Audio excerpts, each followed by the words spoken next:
Hi, welcome back. We are Hope in Bulgaria. I'm Anna, this is Natasha, and Natasha's husband, Kaz. Hi. Hi. We decided today, as Natasha and Kaz have driven all the way down, like a 5-hour trip from London to Devon to spend a couple of days celebrating Natasha's birthday while we're here, to make a little video for you.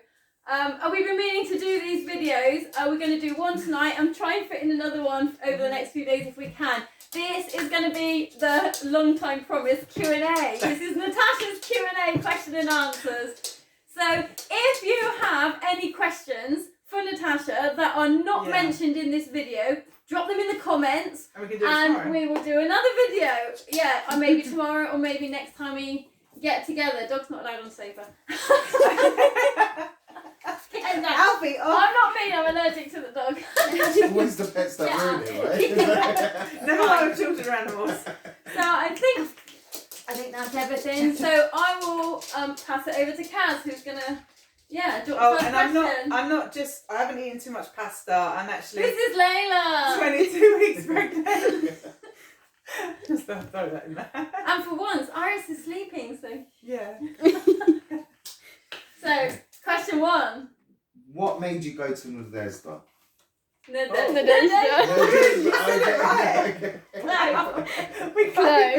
pressure's on, right? Come on. Ask that question. What made me go yes. was that Anna and myself had pulled our children out of school. Roughly, Anna did it first and then I did it second, just because of some things that were going on in the school. And we kind of wanted to do it anyway. Yeah, and then all that stuff happened. Yeah. And then we started homeschooling together, so we got quite close. And especially our sons are like a similar age, so they got really close as well. And then Anna moved there and left us.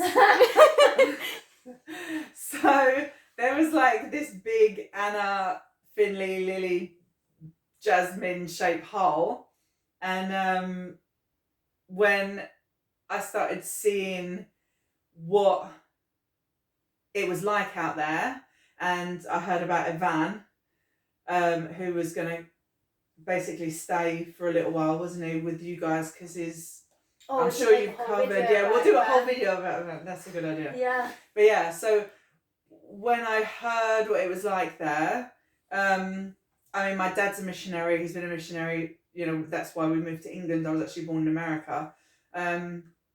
So I'm kind of not a stranger to like missionary life, but being a missionary in England is a little bit different than being a missionary there. Yeah. I'll just throw that.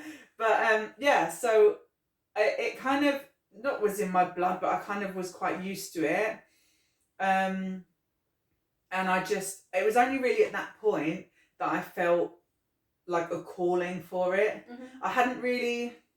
I mean, I'd been on a mission trip to Mozambique before. I'd been on other small kind of mission trips and stuff. But when I saw what that was like there, and then when I saw what church was like there, and everyone was just like dancing, I was like, oh yeah, they're my people. I'm gonna go. I'm like, yeah, I'm gonna go. But it just really sat so heavy on my heart to go out there, and I just really felt like God was calling me to support Anna. In what she wanted to do there. So, and also, my son David wanted to see Finley, who's Anna's son, and I wanted to see the girls as well, so I was just like, okay, we'll go. And I think it was only, a month, 2 months? It was quite quick after I went out. Because I moved out there in September and you were with me in October for Finley's birthday. You came out for Finley's birthday. Yeah, we came out for Finley's birthday. That was it. Yeah, so we took Finley and we stayed in a hotel. We stayed in a hotel in Vegas. And I took the boys out for a bit. And then we got the train to Sliven. And I didn't even know what I was doing there. I just, imagine not knowing what I'm doing in that. I know, now I know everything. So great, because you just came and picked Finn up and off you went. And we were just like, okay, so I got the train. And I was like, Finley, you have to tell me where the stop is. And he was like, I think it's about an hour and a half. And I'm like, thanks. He was like, oh, you'll see a big cross on the hill. And I was like, oh. Great. And obviously everything's in Bulgarian, so I didn't know what Sliven looked like back then. Yeah. So anyway, we got off and everything was fine. Right. So Anna made me go. God made you go. Anna and God. It was like, God made you go. Yeah. And then you said, you know what? And then it was like, thanks. Then God made me go. Yeah, we needed you there. Yeah. Yeah. Yeah. Next question. And another question, maybe, how many times have you visited the community? I think now. Community. Yeah, well done. Very good. Okay. Natasha is That quite went hard to scripted. say. Brilliant. It's quite hard to spell as well. If you know, once you learn how Oh, to we've do had it. so much fun trying to teach Cass to say Yeah, the Jess, yes. How Back many to the times have I question. been? So I think it's 14 times. Yeah. Maybe actually It's January gotta was be more, 14 yeah. times. And this time was 15 times. Yeah, because you visited me 12. So Pet it's nicey. Pet nicey. Jasmine, that's correct. Yeah. Question 3 will be, what are the most memorable things that have happened? Question 3 is different. Look on it. Is it different? No, we'll Do we change the questions? No, we'll go for that. That's Yeah, fine. what are the most Okay. memorable things that have happened within the community? Okay, so shall I start with that? I'm getting ready. I'm like, okay. Memorable. Wait, so my favourite story to tell is probably that one. So we were all one night, so it was me, Anna, Lily, Jasmine, and David.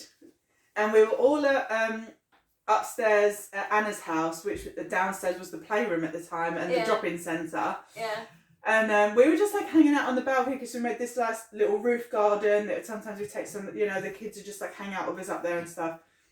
And then like in the community, if there's a fight or anything like that, everyone like rushes. It's not like, yeah, everyone's just, they just go and they just, you know. It's one of the few exciting things. Like, we found it really bizarre because it's like school-grown behaviour, isn't it? Yeah. But if a fight happened, and literally this was on the corner, so like the house was just like more or less on the corner. There was only one house that was the other side of it at the time, which is now also an extension of that building. Yeah, now. But then it was on like this kind of crossroad, and then there's like the bakery on the other side. Then there's a shop there that we used to get the mops and stuff from. Yeah. And then It was upstairs from upstairs. that there was an apartment, and they had quite a lot of windows on that corner, don't they? That house. So there was this like fight or whatever going on, and you could start hearing, you know, like really low skin, and so we all like started looking over the balcony and stuff, and we were like, oh no, those are some of the kids that would come to the drop-in centre and stuff. So we were like, maybe we should go get them away from it in case they get involved or, you know, whatever it was. But it wasn't them fighting. It wasn't them fighting, they were just around. watching. Yeah. And then there must have been, like, that whole cross-section was full with people. Yeah, like a wedding. Crowded. It was completely full. And then all of a sudden this guy is like screaming out of the window and he has a knife. And he's like shouting out, I'm like, oh, he has a knife, he's got a knife, oh no, what should we do? Like, you know, so Anna just starts praying. And like, all the kids are like, oh, maybe we should go get the boys. You know, everyone was kind of like, we didn't know what to do. Yeah. We were like, what if someone actually gets stabbed and we see them get stabbed? Like, what should we do? But we were just women with our children. Right. So we couldn't like send Kaz down. No, I wouldn't have sent Kaz down anyway. But no. So that was covered. And then all of a sudden it like escalated. And then out of another window. Hanging out the window. And I mean, he could have fallen. And then, anyway, hanging out the window, this guy just, and everyone started screaming like, and we were like, gun, there's a gun, he's got a gun. And so me and Lily, laughing now. me and Lily ducked straight away when we realised it was a gun. And Anna and Jasmine are just over the field. Where? Oh, there's a gun. Oh, they have a gun. Like, and me and Lily were like, get down. If you see a gun, you duck. Like, come on. And then David was just like, I'm done with this. And he just like went inside and he went downstairs and just did whatever he was doing, probably made some noodles or something. But yeah, that was probably, I mean, no one got stabbed or shot, I don't think. The police came. But at that point, the police did come and literally they just stood there. They just watched. They just watched Yeah. for so long. And they just carried on around the police car. And then eventually it kind of dispersed. They must have said something, but they didn't take the gun. No. They didn't go into the house. Did they arrest the guy? I don't think so. I don't think anyone even came out of that house or went into that house to like separate. But then later on that night, I think the fight kind of carried on, didn't it, down the road? Yeah, they started running down. Yeah. So, but yeah, the police turned up and there was a gun there and they didn't even... I know. But yeah. So that was probably, like, I don't know, that's the story I like to tell the most. Yeah. Other memorable things that happened there, I guess, the other memorable thing, should I talk about? I mean, I guess I'm going to have to now because I've said it. The guy that just turned up. Yes. What was his name? Oh, let's not say his name, even if we can't remember it. Anyway, some guy randomly, this is a different trip. I think it was a different trip to the gun trip. But some guy turned up and just said, "Oh, I'm with the ministry," and we were like, "We don't know you." "No, you're not." And he was at Bojidal's house. Yeah, he just turned up at Bojidal's house. So Bojidal brought him round to the church. Yeah. And we were like, and it was dark, and it was it was after church, wasn't it? Yeah. So it must have been like 8, 9 o'clock. And we were like, well, what do we do with this guy? Because we can't put him up in our house. Because we were just women. But we didn't want to send him to Bojidal's house because we didn't know if this guy was crazy or what. So we had to actually... It ended up, we locked him into the church. Because we couldn't leave the door open. I mean, we brought him into the church in the presence of other men. So like Bojidal and I think Gosho and Mordo, what do they call him? Mordo. Oh, Dancho. Dancho was older Dancho, not young Dancho, was also there. So it wasn't just us and this weird guy. But not weird. Straight guy we didn't know. But yeah, so and we like, so I said at that time, you know, we just had the application forms and stuff, and we were like, no, you can't. This is work with children. You can't be here. Yeah. You know, you have to fill in this application form. So we filled him. You know, he filled in this application form. We got his references and stuff, and we were just like, well, you can't stay until we would have done all the checks and everything else. But obviously it's late, and he was like, I don't have any money. I can't stay anywhere. I have a tent. I've been, you know, so okay. So we ended up having to lock him in the church. And then the next day he went, but then he came back, and then everyone started gathering round because it got a bit kind of, well, you know, you can't stay, you can't keep coming. And he came back with the police. Yeah, he came back. I think the police brought him back because he'd lost his bag and they asked him to retrace his steps, but you don't come into Natasha with police. So one of these policemen spoke a little bit of English, and I'm there speaking with Zlatka, and Zlatka doesn't really speak English, but for some reason I can kind of understand a little bit of Gypsy, you know, how the Roma language, maybe because of my like Italian background, but so she was kind of saying to the police, like, we don't know this guy, you know, he just came yesterday, we had to send him away, and he's not our responsibility, blah, blah, blah. And I just literally said to this guy in front of the police, I was like, look, you can't bring the police here. You can't. I said, I have seen, you know, we've all seen some of these kids even get beaten by the police. So now that you've brought the police here, you're not safe. You're not safe. They will kill you in your sleep. The policeman agreed. He's like a little bit, and he was like, and because the guy looked at the policeman, and he's like, yeah, they will. It was like, okay. So anyway, this guy, the police took him away again, because after he said that, he was like, okay, I'll go. And then he went, and we never heard, I don't even know what even happened to him. But no strange men were harmed or held hostage in this story. So learn your lesson.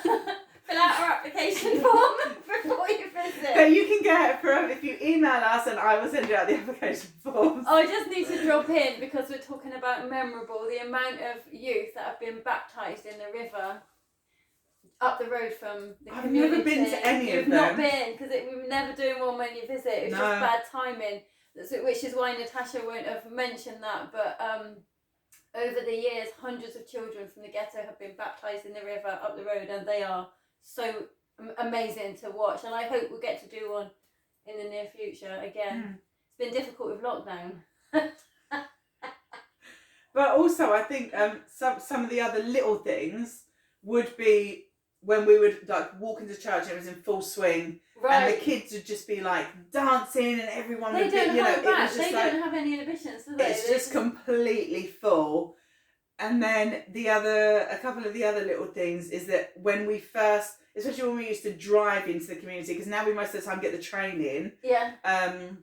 So it's a little bit different. But when we used to drive in, everyone knew we were coming in.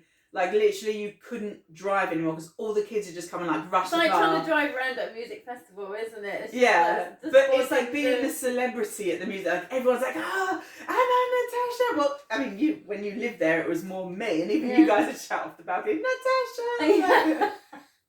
So we'd turn up, and everyone would just be, and it was just so nice. The greasing was just crazy. Yeah. And then just little things like when you go to people's houses, they always offer you coffee. I mean, I'm not drinking coffee in a minute. And last time we were there, I didn't even have coffee. But yeah, like they're just so generous, and they don't even have anything, but they'll just give you like bottles of Coke. Even last time I was there, I mean, I felt so looked after because every time I went anywhere, there was a chair just appeared. Yeah. Wherever it was, a chair and an ice cold bottle of water and an ice cold bottle of Coca-Cola was just like there. And I was like, yeah. But yeah, so it's the welcome, it's how they look after. Yeah. I liked going about the river as well when it was really, really hot. Was it last year before? Jumping in the stream. Just we went over to the river. There's probably leeches. There's probably all this sort of stuff. We were like, do you know what? Poo. It's 40 degrees. Human poo. It's too hot. Were you there when we went and there was just a row of children's poo all of the It's like, do you know what? Actually. No. Yeah, we stopped going eventually because then the children started going. Yeah. And they kind of we ended up with so much. They made a mess of it. So.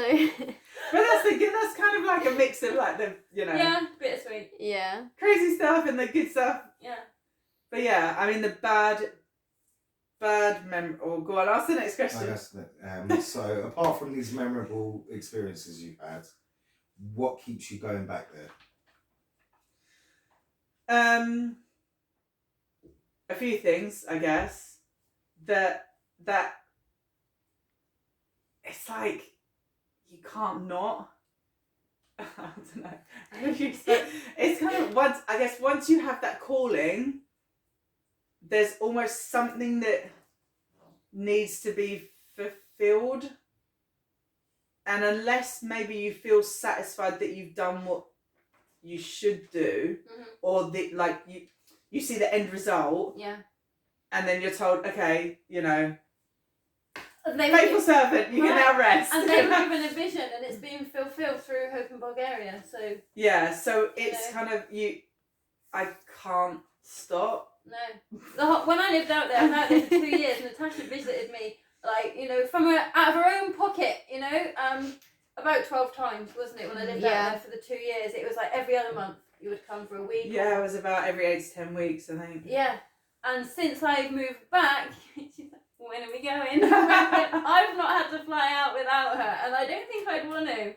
It's just our thing now. We travel out together.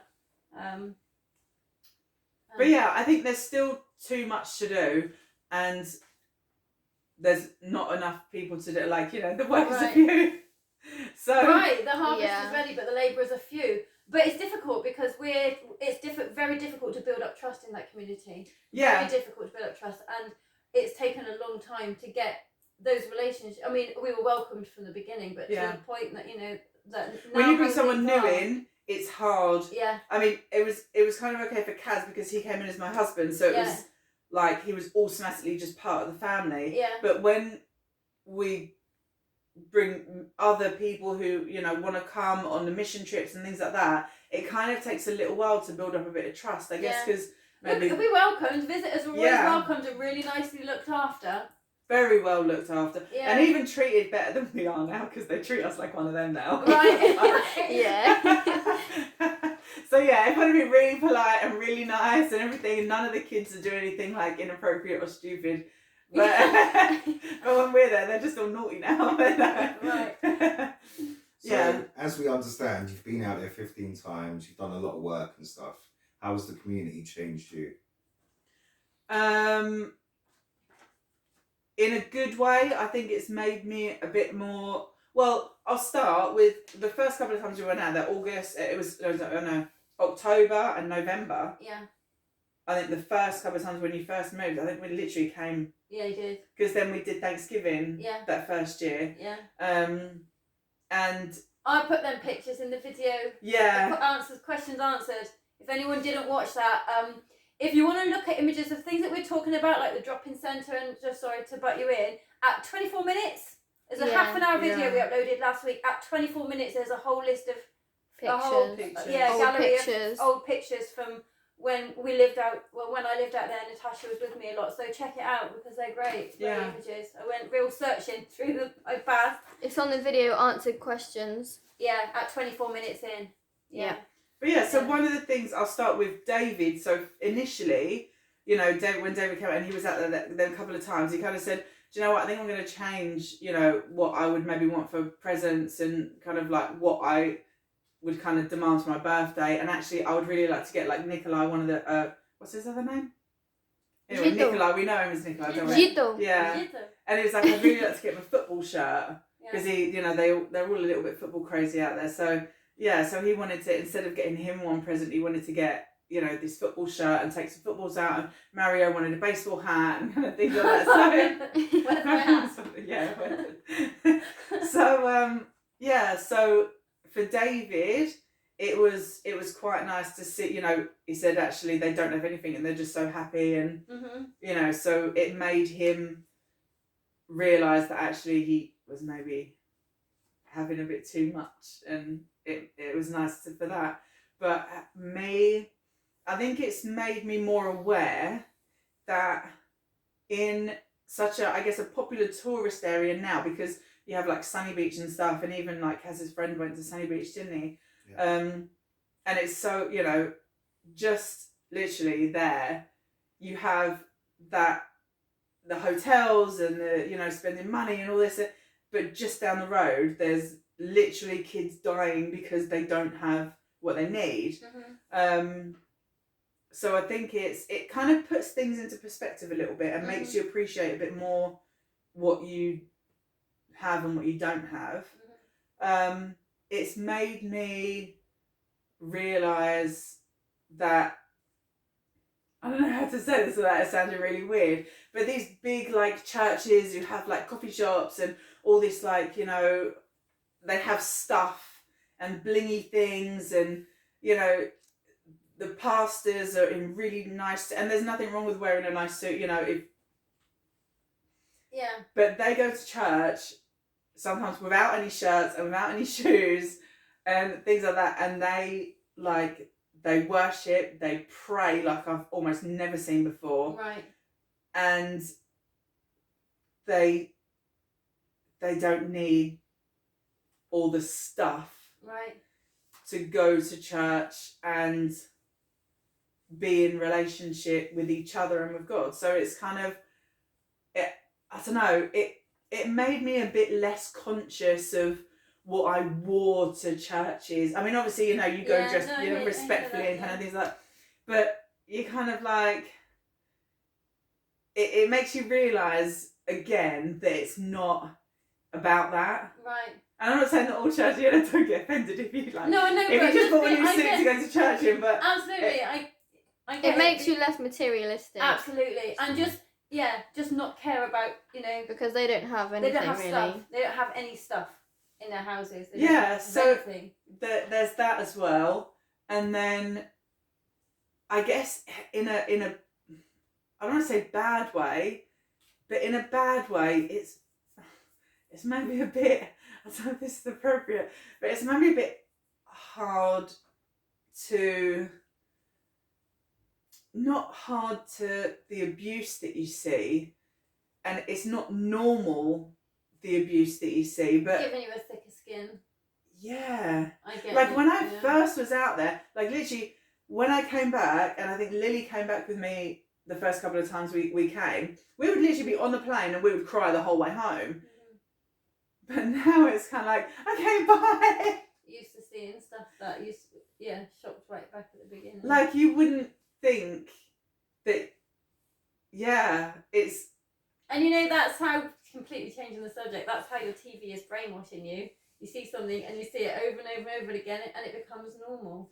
Like, you know, you see this, like, this organisation on TV and, like, the kids in Ethiopia kind of whatever really sucks it, you know. But I've seen a kid like that in Natasha. We've seen a little girl worse. Yeah. That looks worse than that. Yeah. In Natasha. And so, I mean, this is Europe.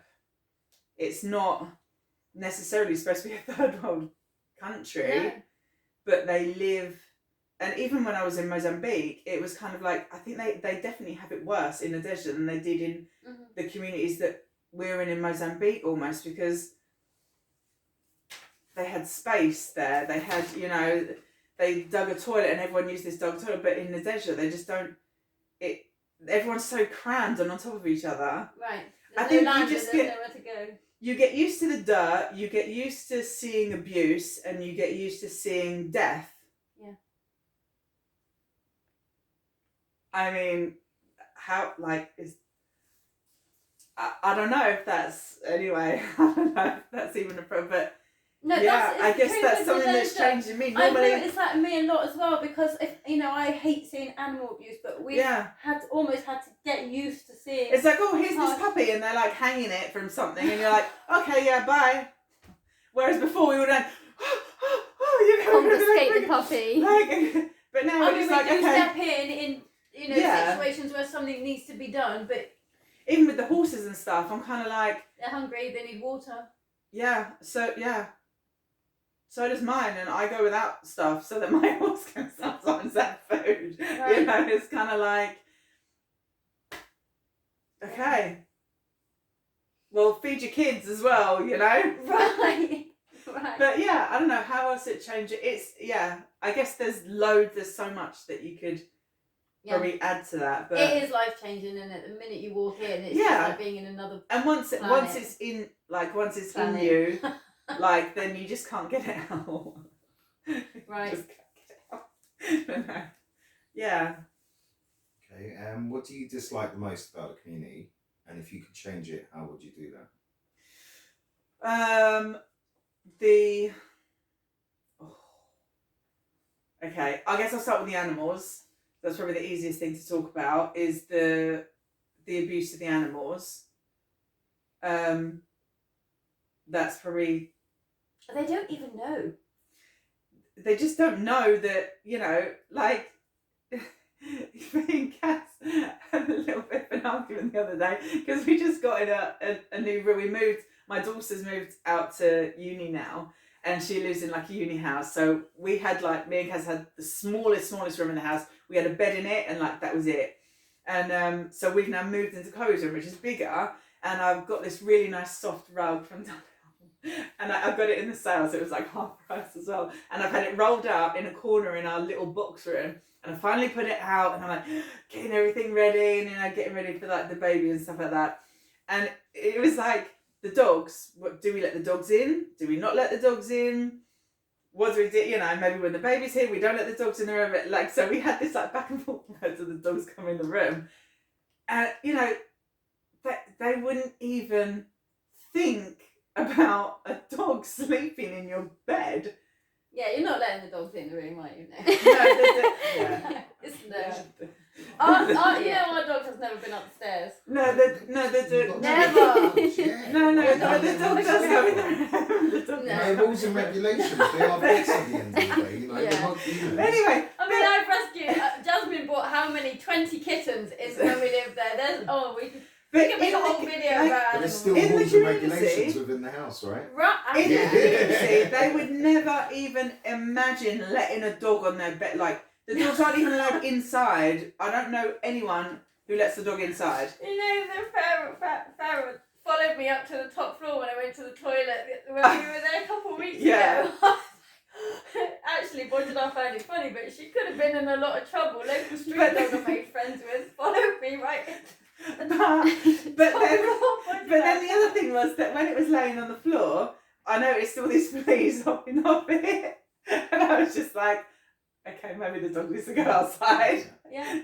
Anyway, but yeah, so they wouldn't even think, you know, that they don't know that an animal can be loving, and because that's not how. Like they train their dogs to be aggressive. They train their dogs to, and they train the children to be scared of the dogs. Yeah. So even though this dog Sada was being nice and loving and whatever to us, when the kids walked past it, choo, you know, and the dog was scared or aggressive, you know. Yeah. And so they don't know how nice. They keep dogs to protect their houses because they've got no security. Yeah. A lot of them are either building or don't have locks. You know, some of them have just got a rug as a front door. And it's, you know, so apart from the animal, you know, the dogs and the cats and then the horses are a whole different thing, especially for me. I'm quite sensitive about the horses. But, you know, they're just literally broke from such a young age. They're worked to death and then they just move on. And I get that they need to use their horses for their living, you know, but the conditions that they're kept, like, it's just, I don't know, it's just great. So the abuse, but also the lack of knowledge in basic care. Yeah. So it's not even necessary. Even the good one, like Zorka's dad, like he has his whole like basement, and we have pictures of that as well. I'll have to put that on as well.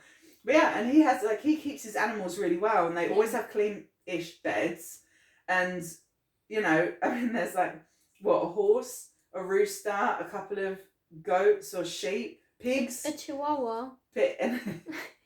So he has like this whole like zoo underneath his house. But so it is possible to keep, you know, to keep animals well. But so the animal abuse, but I think the worst thing than that is the children, the ones who are being abused, the ones who don't have food and clothes, and you know, the ones that we see digging in the bin. That is quite hard to see.